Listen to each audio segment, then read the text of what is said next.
ভিডিঅ'টোৰ যোগেদি দিব বিচাৰিছোঁ শিক্ষা বিভাগৰ এটা অতি গুৰুত্বপূৰ্ণ নিৰ্দেশনা অহা শিক্ষাবৰ্ষত 1 এপ্ৰিলৰ পৰা সকলো শিক্ষক শিক্ষয়িত্ৰীৰ লগতে ছাত্ৰ ছাত্ৰীসকলে বাধ্যতামূলকভাৱে শিক্ষা হেতু এপত এটেণ্ডেন্স দিব লাগিব। আজি আহিছে এই এটেণ্ডেন্স সম্পৰ্কীয় আৰু এটা নিৰ্দেশনা আৰু এই নিৰ্দেশনাত উল্লেখ আছে যে সমগ্ৰ শিক্ষাৰ অধীনত কৰ্মৰত জিলাৰ পৰা আৰম্ভ কৰি ব্লক পৰ্যায়ৰ সকলো কৰ্মচাৰীয়ে সেই শিক্ষা হেতু এপৰ জৰিয়তে ডেইলি এটেণ্ডেন্স দিব লাগিব।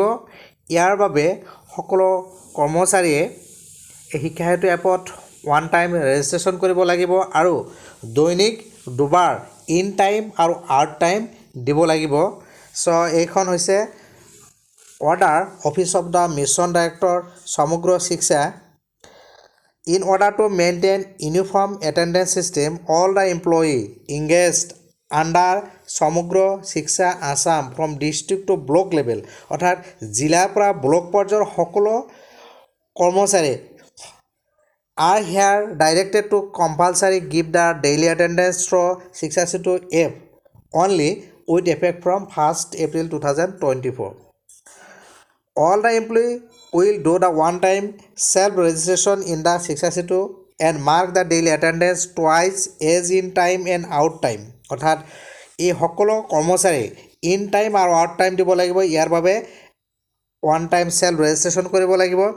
District and block MS officials will provide the training and support for one time enrolment and daily attendance. এই সম্পৰ্কে এটা ট্ৰেইনিং দিব ডিষ্ট্ৰিক্ট আৰু ব্লক পৰ্যায়ৰ অফিচিয়েলে।